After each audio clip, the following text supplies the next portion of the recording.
I stepped off the transport helicopter onto the icy landing pad, the cold air hitting my face like a slap.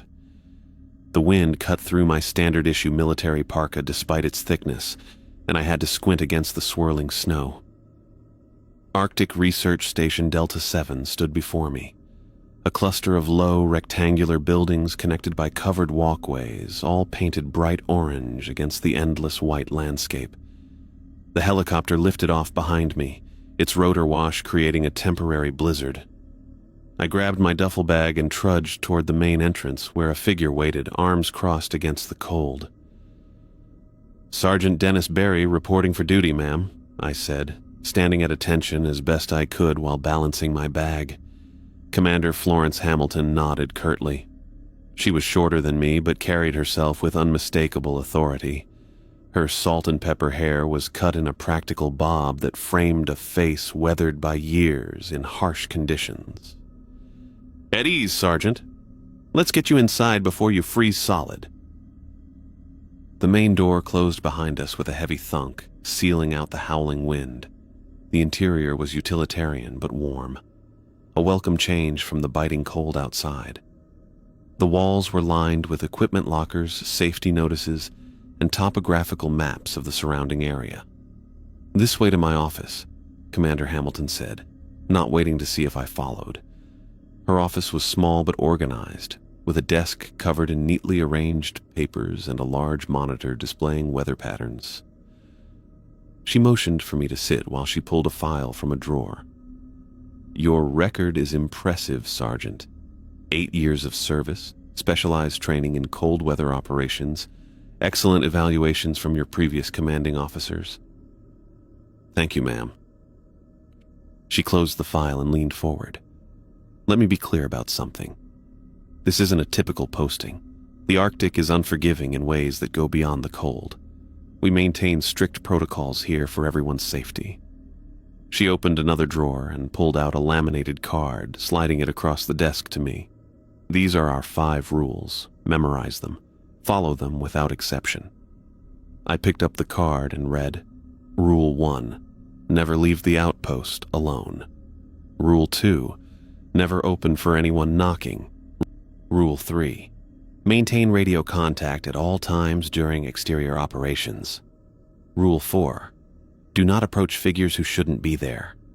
Rule 5. Do not look out windows after midnight." I looked up, wondering if this was some kind of joke. "Ma'am, may I ask the reasoning behind these rules?" "They've kept us alive, Sergeant. That's all you need to know for now." She stood up. "Let's introduce you to the rest of the team." We walked through a series of corridors until we reached what appeared to be a common area with a small kitchen, a table, and some chairs. 2 men sat playing cards. "Gentlemen," Commander Hamilton called, "meet your new team member, Sergeant Dennis Barry." The stockier of the 2 jumped up with a wide grin. "Well, hot damn. Fresh meat." He extended his hand. "Corporal Nolan Banks, at your service. Don't mind the commander's scary face. She's actually a teddy bear once you get past the grisly exterior." Commander Hamilton rolled her eyes, but didn't contradict him. The second man stood more slowly. He was taller and leaner, with light brown hair and pale blue eyes that seemed to look through rather than at me. "Private Jackson George," he said quietly, briefly shaking my hand before letting go. "I'll leave you to get acquainted," Commander Hamilton said. "Banks, show Barry to his quarters and get him oriented on the daily schedule. I expect him fully operational by tomorrow morning." After she left, Nolan slapped me on the back. "Come on, I'll give you the grand tour of our frozen paradise." As we walked, Nolan kept up a steady stream of chatter in his Texan drawl, pointing out different areas of the station. "This here's the communications room. Gotta check in with HQ twice daily. That's the equipment bay. We maintain snowmobiles and other vehicles there. Kitchen's fully stocked. We rotate cooking duties, and here's where you'll be bunking." The room was small but functional. A bed, a desk, a locker, and a small window looking out onto the endless white landscape. "Not exactly the Hilton, but it keeps the cold out," Nolan said. Dinner's at 1800. Don't be late. Jackson's cooking tonight, and while he ain't much for conversation, the man can make a mean chili. The first week passed in a blur of training and orientation. I learned the station's monitoring systems, practiced equipment checks, and studied weather pattern recognition. The work was straightforward but crucial. We tracked atmospheric conditions, maintained the facility, and reported data back to military headquarters. Nolan was always ready with a joke or story, making even the most mundane tasks entertaining. Jackson remained quiet, speaking only when necessary, though I noticed his keen attention to detail during our shared duties. On my fifth night, Nolan and I were checking equipment in the storage bay when he suddenly turned serious. "You getting used to this place yet?" he asked, his usual smile fading. "I think so. The routines are pretty straightforward." He nodded slowly. "Just remember something. The Arctic plays tricks on people's minds." "What do you mean?" "The isolation, the constant darkness in winter, the endless white, it messes with your head. People start seeing things, hearing things that ain't really there." I raised an eyebrow. "Is this your way of hazing the new guy?" His smile returned, but it didn't reach his eyes. "Maybe a little, but I'm also serious. Ask Jackson if you don't believe me." I laughed it off. "I've been through desert deployments where guys hallucinated from heat exhaustion. I think I can handle a little snow blindness." "Sure thing, tough guy," Nolan said, his usual cheerful tone returning. "Just don't say I didn't warn you." I dismissed his warning as typical veteran-to-newcomer teasing, the kind designed to keep rookies on edge. But on day 8, everything changed.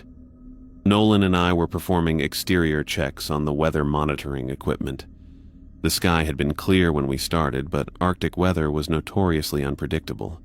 Within 20 minutes, the wind picked up dramatically, and snow began falling heavily. "We should head back," I called over the increasingly loud wind. Nolan nodded, but then froze, staring past me into the swirling snow. "You see that?"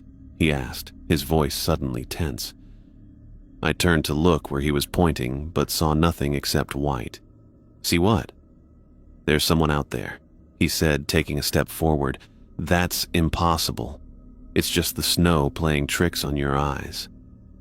The wind howled louder, visibility dropping by the second. We were quickly being enveloped in a whiteout. "No, I saw someone walking away from the station," Nolan insisted, taking another step forward. I grabbed his arm. "We need to get back now. The storm's getting worse." He shook off my hand. "What if someone's lost out there?" "There's no one else out here, Nolan. We're the only team for 100 miles. But he wasn't listening anymore. He took another step forward, then another. "Nolan, stop!" I shouted, but my voice was swallowed by the wind. He started moving faster, heading away from the station. "Banks, that's an order!" I yelled as loudly as I could. For a moment he paused and looked back at me, snow collecting on his eyelashes. "I'll be right back. Just gonna check it out." Then he turned and ran into the whiteout, quickly disappearing from view. I stood there for a moment, torn between following him and following protocol. Rule 1 was clear: never leave the outpost alone. If I chased after him, we might both end up lost.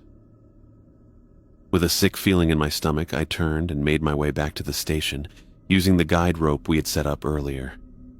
I burst through the door, immediately reporting to Commander Hamilton what had happened. She mobilized immediately, ordering Jackson to prepare the emergency equipment while she contacted headquarters. The storm raged for hours, making any search impossible. We could only wait, monitoring the radio for any transmission from Nolan. None came.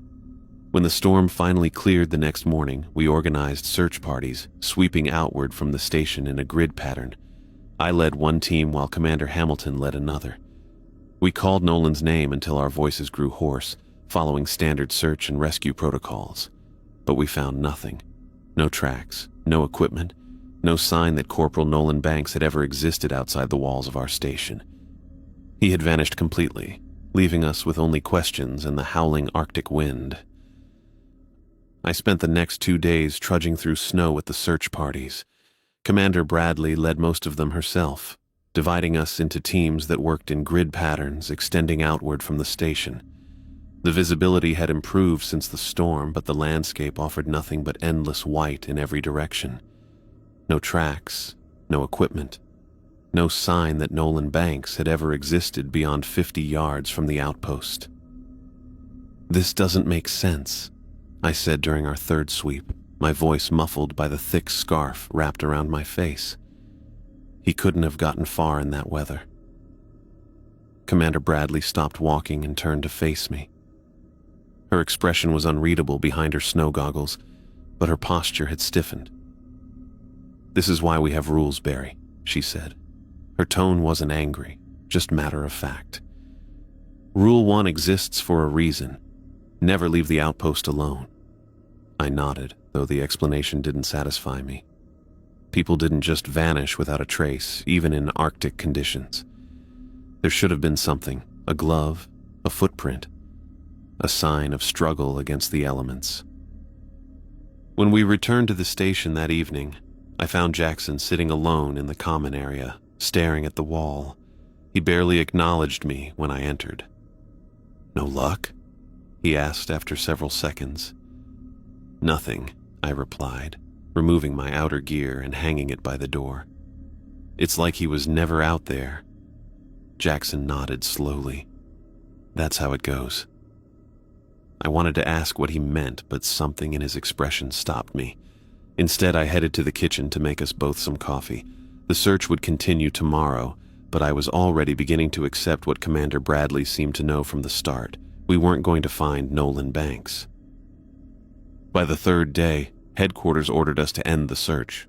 The official report listed Banks as missing, presumed dead due to extreme weather conditions.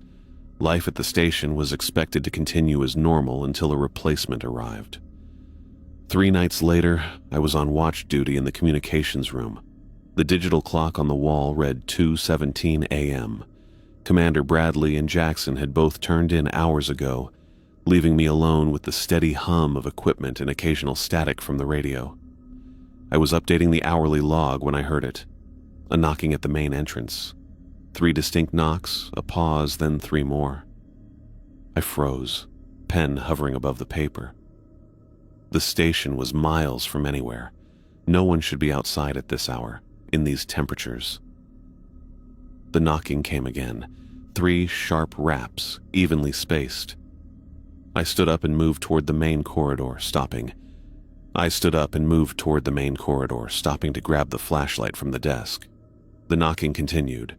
3 raps, pause, 3 more, as I made my way down the hallway. The sound echoed through the empty space, somehow both muffled and clear at the same time.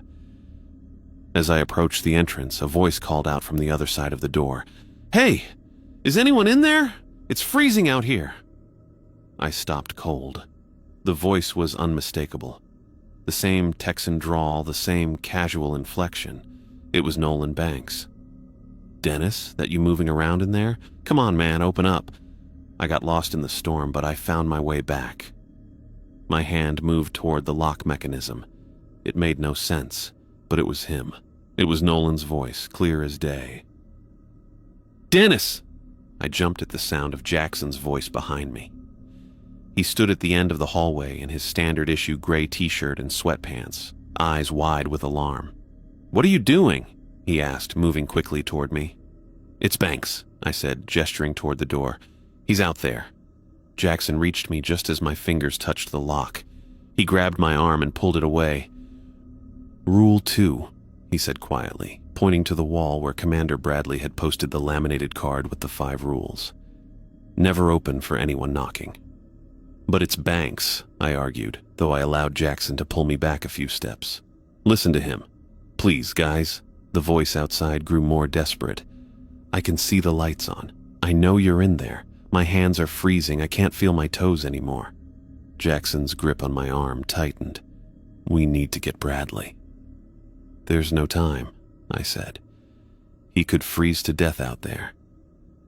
"Dennis, buddy," the voice called again. "It's me, Nolan. I got turned around in the storm, but I'm back now. Just open the door." I looked at Jackson, whose face had gone completely pale. "We can't just leave him out there." "Think about it," Jackson whispered. "Really think. The search parties found nothing. Not a trace. How could he have survived 3 days out there? The temperatures at night dropped to -60. The knocking grew louder, more insistent. "Guys, please, I'm dying out here." I hesitated, torn between protocol and what seemed like the obvious humanitarian choice. Jackson used my moment of indecision to pull me further from the door, back toward the communications room. "The rules keep us alive," he said. His voice was shaking. "That's what Bradley always says." For the next hour, we sat in the communications room, listening as the voice that sounded exactly like Nolan Banks cycled through pleas, reasoning, and eventually anger. "I thought we were friends, Dennis. How can you leave me out here? I'd never do this to you. This is inhumane. You're going to let me die out here? Open the goddamn door. I know you can hear me." As I listened, something began to bother me.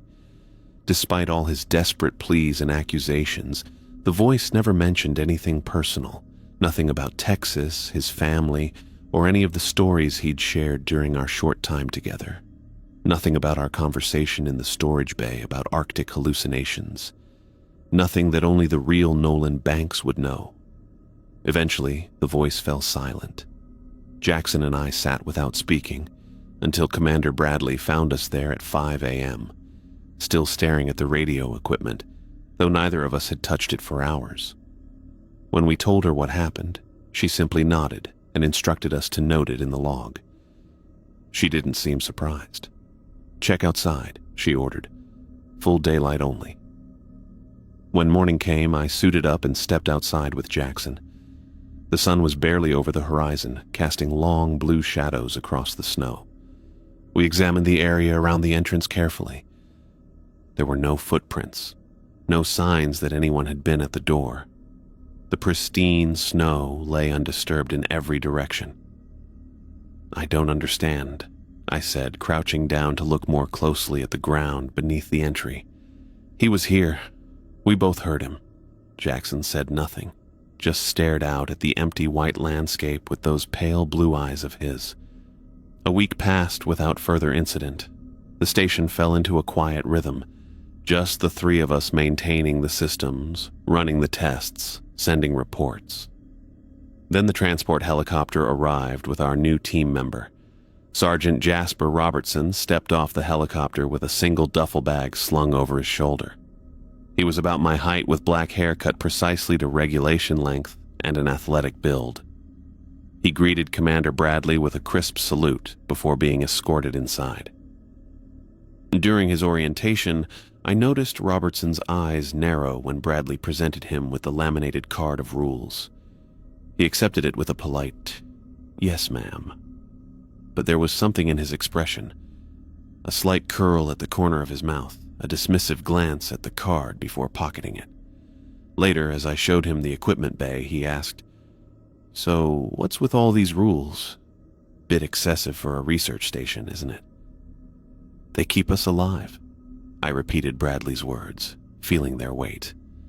"Especially Rule 1 and 2. "Right," he said, nodding with exaggerated seriousness. "Never leave alone, never open for knocking. Very spooky." He chuckled. "Military loves its protocols, huh? Even in the middle of nowhere." I stopped checking inventory and turned to face him directly. Banks thought it was funny too. Now he's gone. Robertson's smile faded slightly, but the skepticism remained in his eyes. "Look, I'm sorry about what happened to your friend, but people get lost in Arctic conditions all the time. It's not some mystery that needs rules written on a card." I didn't argue. There was no way to explain what we'd heard that night. The voice that was Nolan's, but somehow not Nolan's, without sounding crazy. Instead, I finished showing him around the station and left him to settle into Banks's old quarters. That night, I lay awake staring at the ceiling, thinking about Robertson's reaction to the rules. His skepticism reminded me of my own initial response. reasonable doubt from a rational mind. But after what had happened with Banks, after hearing that voice at the door, I knew better now. The rules weren't suggestions or overcautious guidelines. They were survival. I kept a close eye on Jasper during our first patrol together. The weather had cleared enough to perform routine maintenance on the exterior sensors. Nothing complicated, just standard checks to make sure the equipment hadn't been damaged in the recent storm. We trudged through the snow in full cold weather gear, our breath forming clouds in the frigid air.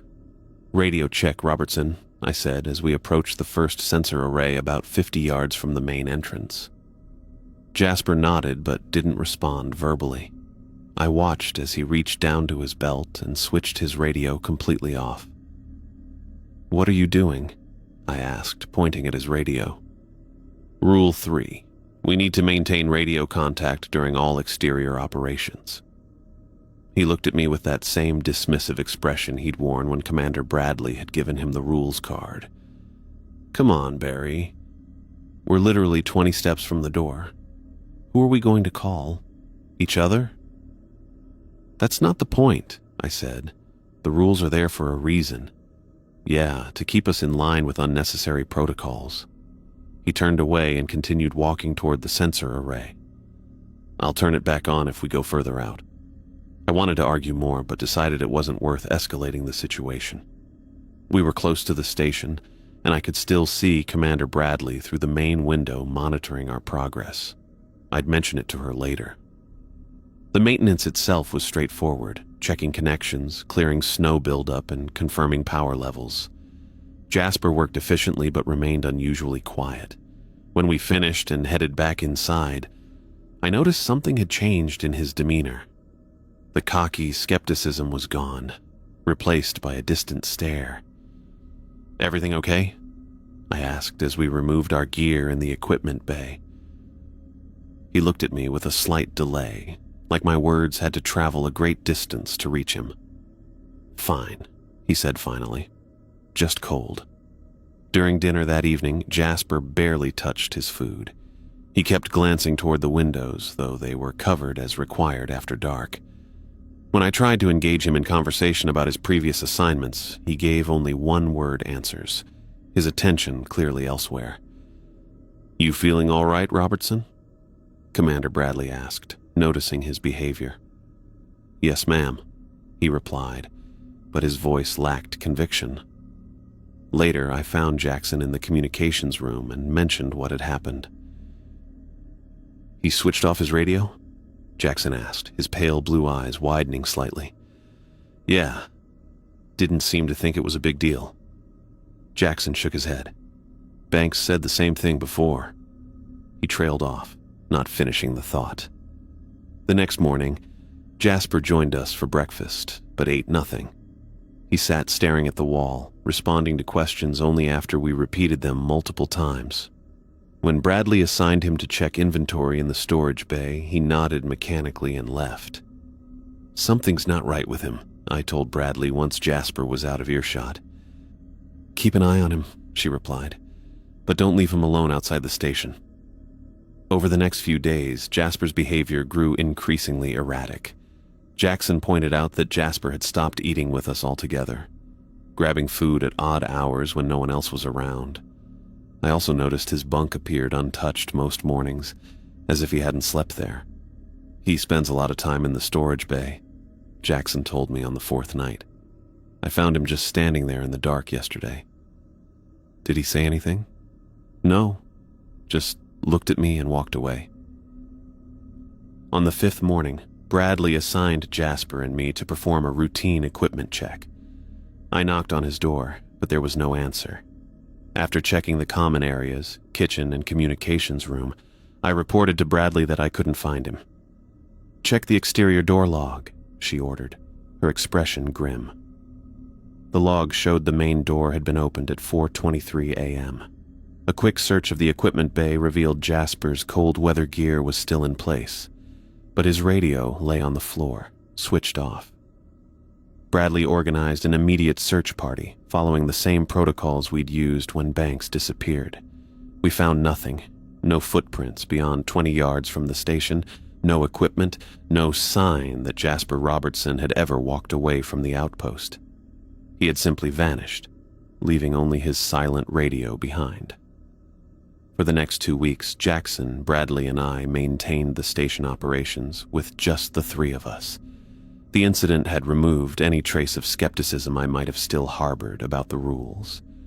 We followed them with religious dedication, radios always on during exterior work, never venturing out alone, windows covered after dark, and ignoring the occasional knocking that sometimes came in the dead of night. Jackson had become even more withdrawn, checking locks obsessively and jumping at unexpected noises. Bradley maintained her professional demeanor, but I noticed the strain in her eyes during our daily briefings. Exactly 15 days after Jasper's disappearance, Bradley and I conducted a daylight perimeter check to ensure all exterior equipment was functioning properly.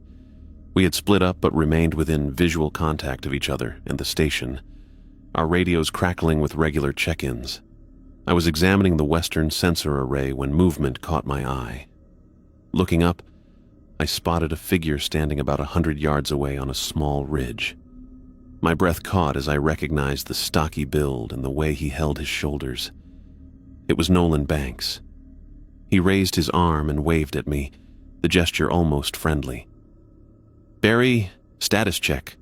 Bradley's voice came through the radio.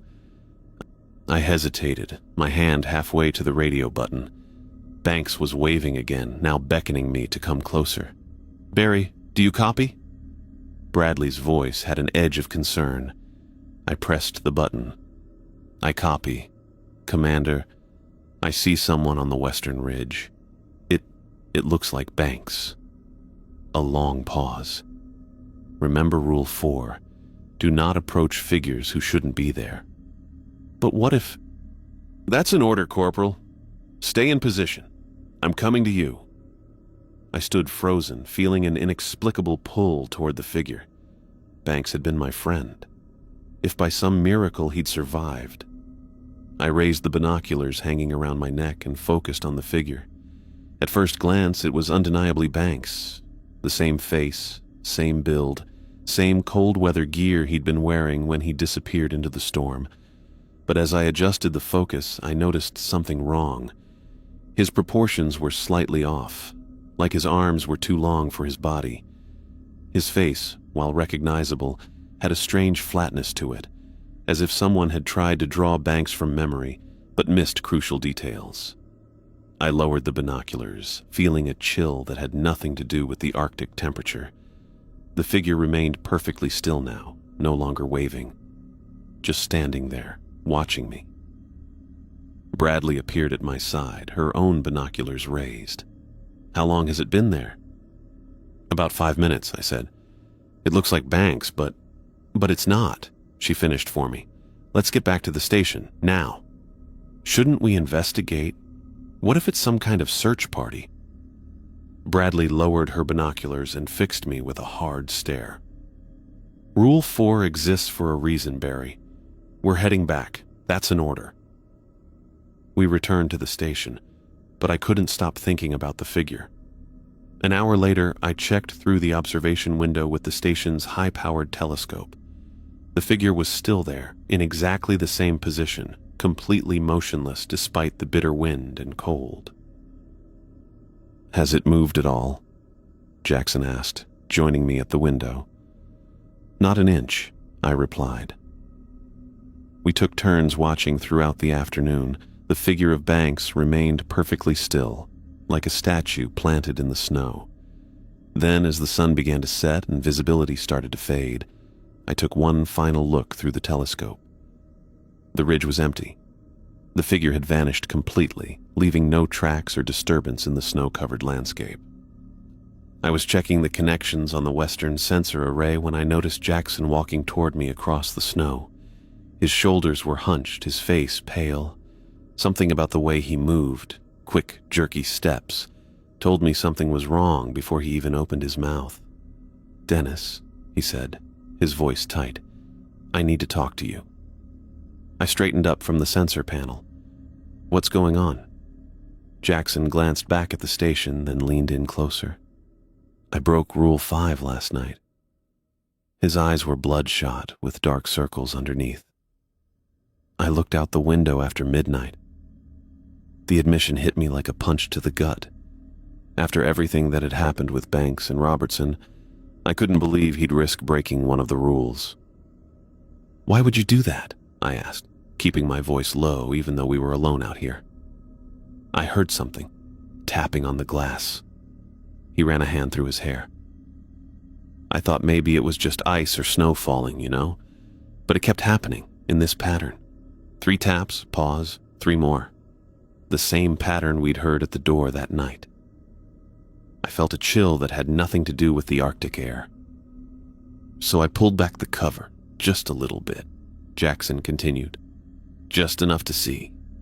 "What did you see?" I asked, though part of me didn't want to know. "People, Dennis, standing around the outpost. All of them." His voice cracked. Banks was there, and Robertson, and others I didn't recognize. They were just standing there, looking up at the windows. Some of them were making these gestures like they wanted me to come outside. I grabbed his arm. "Did you tell Bradley?" Jackson shook his head. "Not yet. I don't know what to say. How do I explain what I saw?" "We need to report this," I insisted. "Whatever's happening here, we need to stick together and follow protocols." He nodded, but I could tell he wasn't really listening. His eyes kept darting around, scanning the horizon as if expecting to see those figures materialize in broad daylight. Over the next 3 days, Jackson's condition got worse. I'd find him checking the locks on doors and windows multiple times per hour. During meals, he barely ate, just pushed food around his plate while mumbling to himself. At night, I'd hear him pacing in his quarters. Bradley noticed too. She pulled me aside after Jackson skipped a scheduled equipment check. "What's going on with George?" she asked. I told her what Jackson had shared with me about breaking Rule 5 and what he claimed to have seen. She listened without interrupting, her face giving away nothing. "Keep an eye on him," she said finally, "and make sure he understands the importance of following the rules." But it was already too late. That evening, I found Jackson in the communications room, his ear pressed against the wall.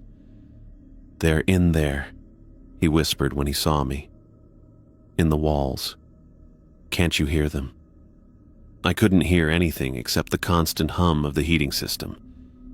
"Jackson, there's nothing in the walls," I said, trying to sound calm.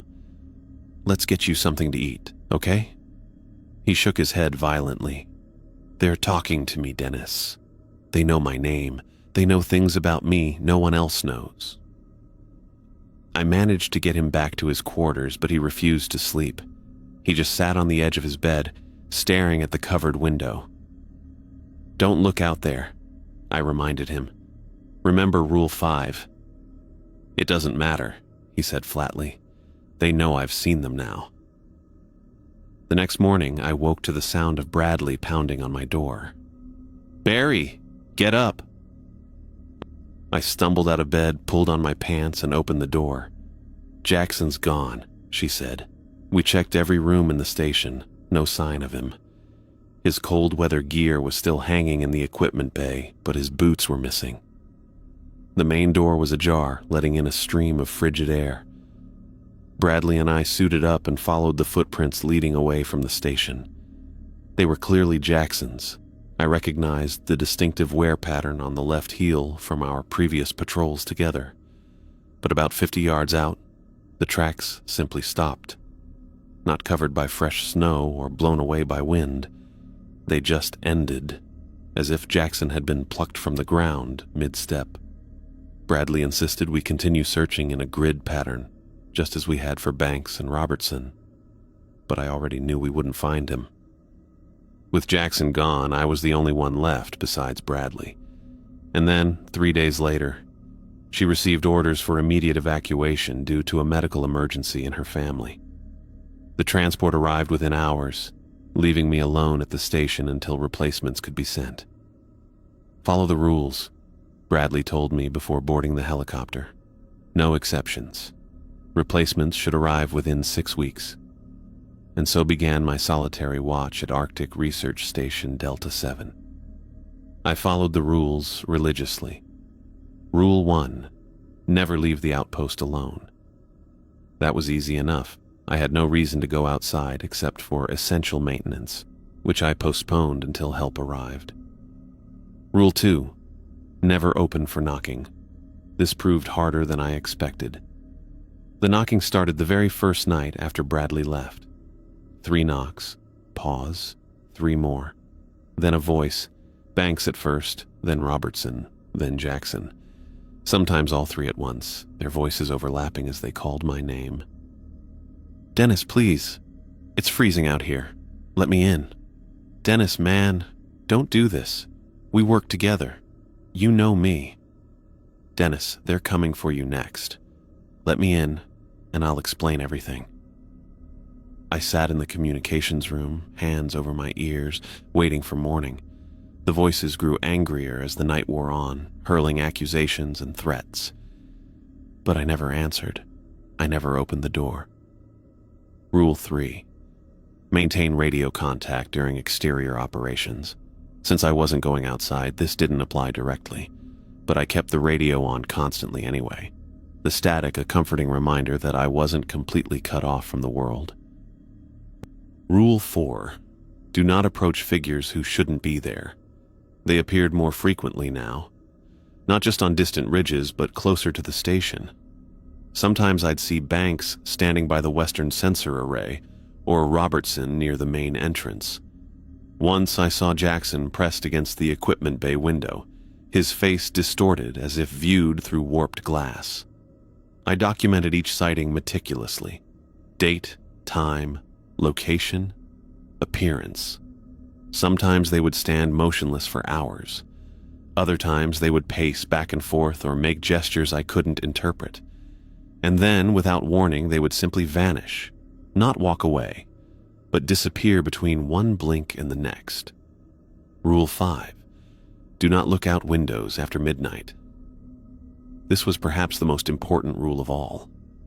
I covered every window before sunset each day, using the heavy blackout curtains designed for the Arctic summer. No matter what sounds I heard, tapping, scratching, voices calling my name, I never pulled back those curtains after dark. For 6 weeks, I maintained this routine.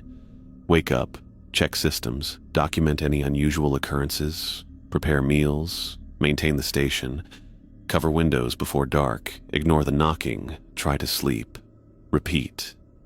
The figures appeared more frequently as time passed. In the beginning, I might spot one every few days. By week 4, they were a daily occurrence. By week 6, I could see multiple figures at once, standing in a loose circle around the station, all of them looking inward. I took photographs when possible, though the images often came out blurry or distorted. In some, the figures appeared as nothing more than dark smudges against the white landscape.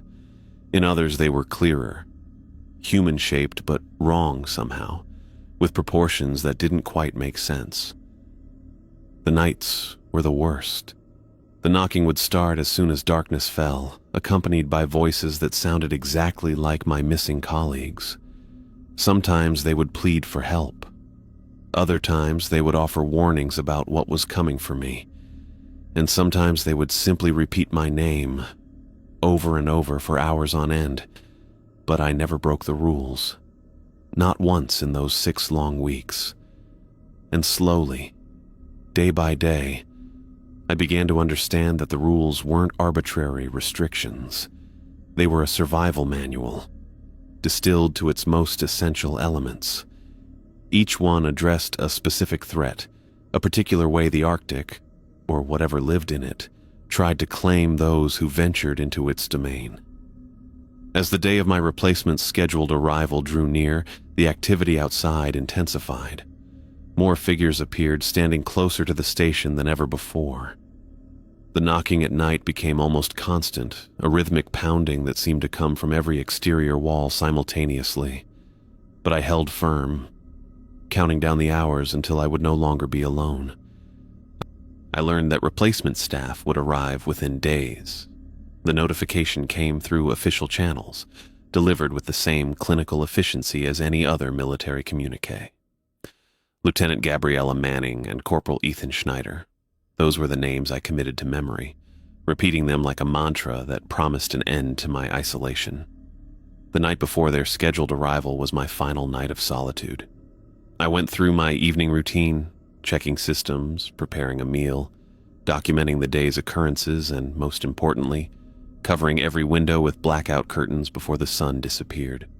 The process had become automatic, my hands moving through the motions while my mind cataloged the increasing frequency of figure sightings around the station. I settled into the communications room with a mug of coffee, ready for what had become a nightly ordeal of unwanted visitors. Usually the knocking started around 11. 3 distinct knocks, a pause, then 3 more. Tonight was different. The first knocks came at 9:30, earlier than ever before. The rhythm was familiar, but the intensity was not. The sound reverberated through the metal walls of the station, as if someone was using something harder than knuckles. I took a deep breath and focused on my coffee, letting the warmth spread through my hands. "Dennis, you in there, man?" Banks's voice called from the main entrance. "Hey, come on, open up. It's freezing out here." I didn't respond. That was part of the routine, too. No matter how real they sounded, no matter what they said, I never acknowledged them. "Barry, this is Robertson. Stop being an asshole and open the door. We've been out here for weeks." A third voice joined in, softer than the others, but unmistakably Jackson's. "Dennis, please. My fingers are turning black. I need medical attention." All 3 at once. That was new. Usually they took turns, one voice one night, another the next. I set my coffee down and pressed my palms against my ears, but it did little to muffle their pleas. "We can see you through the window, Dennis," Banks called, though all the curtains were drawn tight. "Just open up for a second. That's all we need." The knocking spread from the main entrance to the equipment bay door, then to the emergency exit, until it seemed to come from every exterior wall simultaneously. A coordinated assault of sound. "You're going to let us die out here?" Robertson's voice had taken on an edge I hadn't heard before. "After everything we've been through together?" "Dennis, I'm bleeding," Jackson whimpered. "Something got me. I need help." Their tactics were evolving. Before they'd cycle through pleas, reasoning, and anger. Tonight, they layered their approaches, one pleading while another accused, the third describing graphic injuries that made my stomach turn. "I thought we were friends," Banks said, his voice breaking with what sounded like genuine emotion. "I would have opened the door for you." "You're a coward," Robertson spat, "hiding in there while we suffer." "I can see my bones," Jackson moaned. "My skin is peeling off from frostbite." I moved to the center of the room, as far from any exterior wall as possible, and began reciting the 5 rules aloud. 1. Never leave alone. 2. Never open for knocking. 3. Maintain radio contact during exterior operations. 4. Do not approach figures who shouldn't be there. 5. Do not look out windows after midnight. The voices grew more frantic as the night wore on, their pleas more desperate, their accusations more personal. They knew things about me, my hometown, my family, details I'd mentioned to the real Banks or Jackson in casual conversation. They used this knowledge like weapons, trying to convince me they were really my missing colleagues. "Remember when you told me about your brother's accident?" Banks called. "How you still blame yourself. I'm the only one you told, Dennis. It's really me." That was true. I had told Banks about my brother during a late-night maintenance shift. The revelation made my heart race, but I clung to what I'd learned. These things, whatever they were, could access memories somehow. Maybe from the real Banks before he disappeared. Maybe from my own mind. Around 2 a.m, the tone changed completely. The voices became hostile, threatening.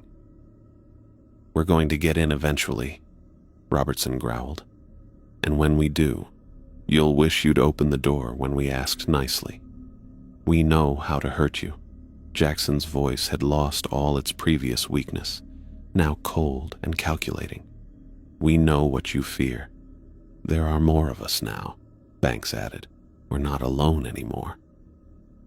The knocking turned to pounding, so hard that small items vibrated off shelves. I checked the security monitors repeatedly, but they showed nothing. No movement, no figures, just empty snow reflecting moonlight. Yet the sounds continued. Impossibly loud, impossibly coordinated. I didn't sleep. By dawn, the voices and knocking had stopped, as they always did when daylight returned. I made a fresh pot of coffee and waited until the sun was fully up before beginning my morning checks. When I finally looked at the exterior cameras, I saw something new. Messages in the snow. Large letters carved or pressed into the white surface, forming words in a rough circle around the entire station. I switched from camera to camera, reading the fragments. "Why won't you help us? We are real. It's really us, Dennis. They took our forms, but not our minds.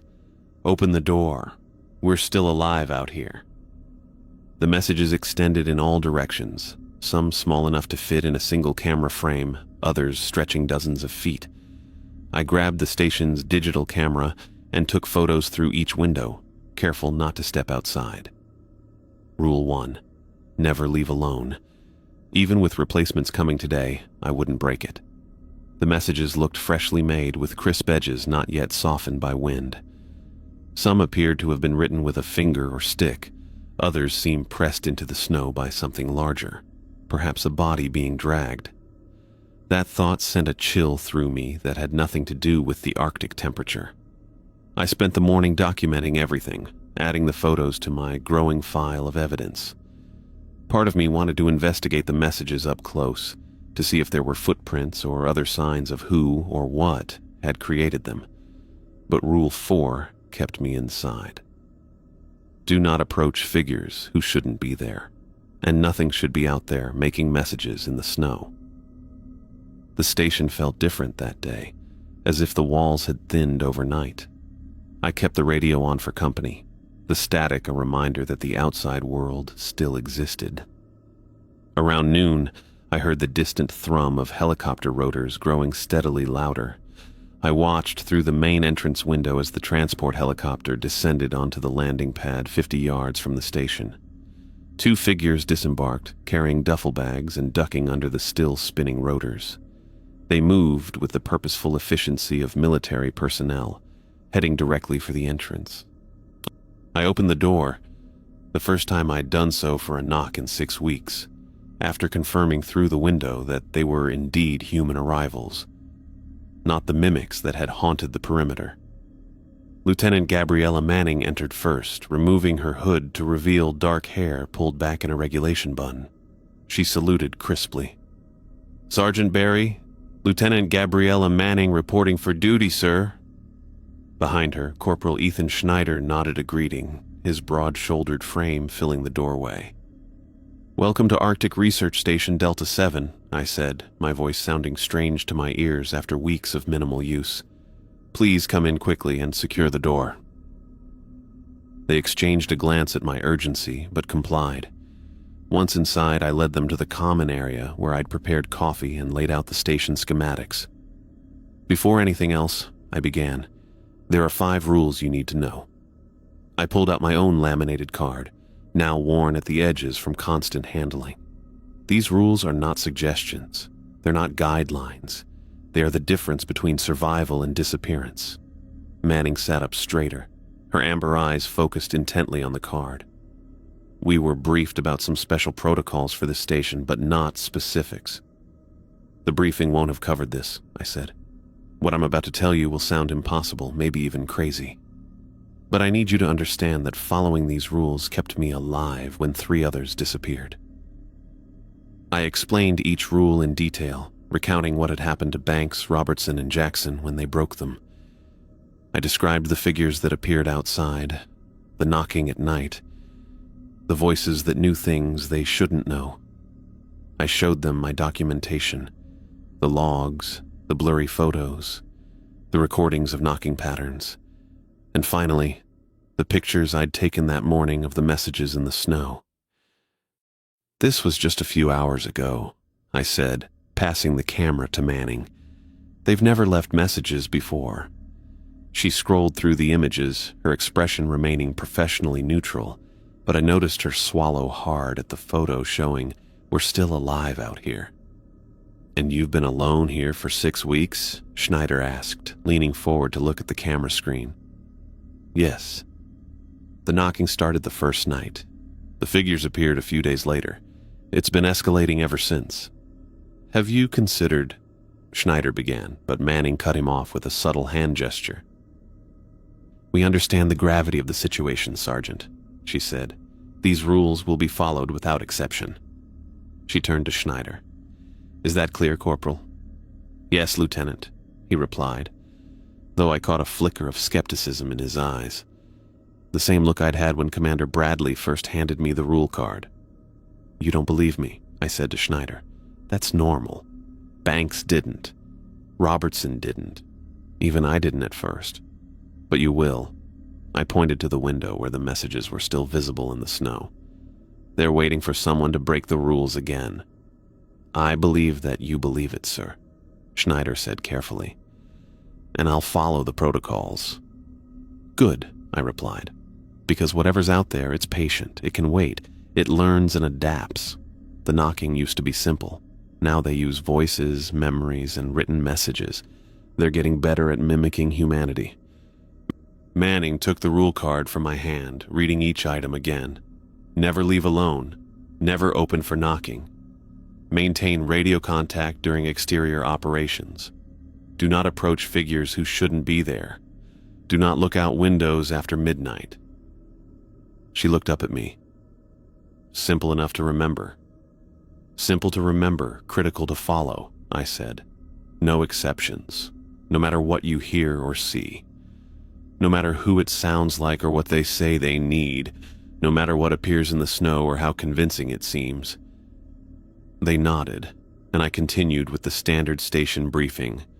Systems operations, maintenance schedules, communication protocols.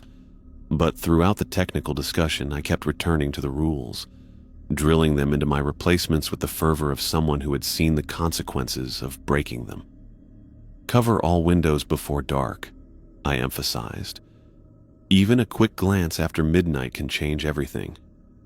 Jackson looked once, just once, and within days, he was gone. Manning assured me they understood, her tone respectful rather than humoring. Schneider's skepticism seemed to waver as I showed him the station logs documenting the increasing frequency of incidents. "One last thing," I said as we finished the briefing. "They know when you're new. They'll test you, try to find weaknesses. The first few nights will be the hardest." "We'll be ready," Manning said. I hoped she was right, because as much as I'd told them, as much evidence as I'd presented, they couldn't truly understand until they'd heard the voices themselves. Voices that knew things they shouldn't. Voices that belonged to people who no longer existed, at least not in any form we could comprehend. I left Arctic Research Station Delta 7 the following morning. The helicopter arrived just after dawn, its rotors slicing through the crisp air as it descended onto the landing pad 50 yards from the main entrance. Lieutenant Manning and Corporal Schneider stood with me at the doorway, their faces showing a mix of concern and relief. Concern for what they would face in the coming weeks. Relief that they wouldn't be starting their assignment alone. "Remember, no exceptions to the rules," I said, raising my voice over the helicopter's approach. "Not for any reason." Manning nodded firmly. "We've got this, Barry. Safe travels." Schneider gave me a tight smile and a salute that seemed more genuine than any of his previous gestures. Perhaps my documentation had finally convinced him. I tucked the laminated rules card into my breast pocket rather than leaving it behind. The card had become worn at the edges from constant handling, the plastic coating slightly clouded from my fingerprints. I hadn't planned to take it.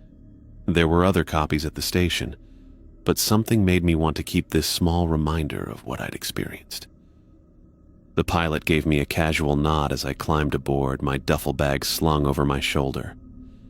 I took one last look at the station, its metal walls gleaming in the morning light, windows once again uncovered for the day, before the helicopter lifted off.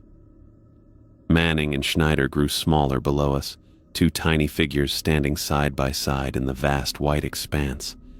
As we gained altitude, I noticed something in the snow that hadn't been visible from ground level, faint, almost imperceptible lines stretching outward from the station in all directions. They might have been nothing more than wind patterns in the snow, but their radiating arrangement reminded me uncomfortably of the messages I'd documented just yesterday. The pilot didn't speak much during our flight, which suited me fine. I spent most of the journey staring out the window at the endless white landscape below, thinking about Banks, Robertson, and Jackson. What had happened to them out there in that frozen emptiness? Had they truly vanished? Or were they somehow still present in some form I couldn't comprehend? I never saw their bodies, never found any concrete evidence of what took them. Just those figures with their wrong proportions and flat features. Those voices that knew things they shouldn't know. And those messages carved in the snow. The Arctic held dangers beyond the obvious threats of cold, isolation, and treacherous weather. Dangers I still couldn't name or explain, but had learned to respect. The rules had saved me. 5 simple directives that had seemed arbitrary and even silly when I first arrived had provided the structure that kept me from suffering whatever fate had befallen my predecessors. Never leave alone. Never open for knocking. Maintain radio contact during exterior operations. Don't approach figures who shouldn't be there. Don't look out windows after midnight. When we landed at headquarters, I was met by a debriefing team eager to hear about my extended solo assignment. I filed a comprehensive report detailing everything I'd witnessed and experienced, including copies of my documentation and photographs.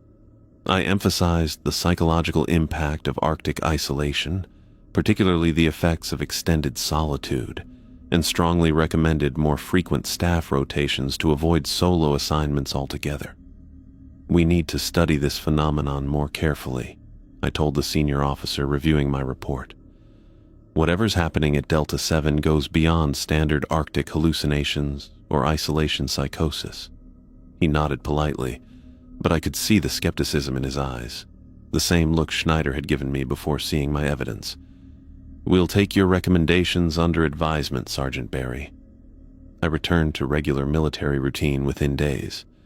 My commanding officers assigned me to training exercises and standard missions, apparently satisfied that I had readjusted well. But I hadn't readjusted. Not completely.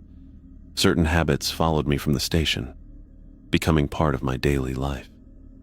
I maintained radio contact during every mission, checking in more frequently than protocol required. I kept my back to walls whenever possible, maintaining clear sightlines to all doors and windows.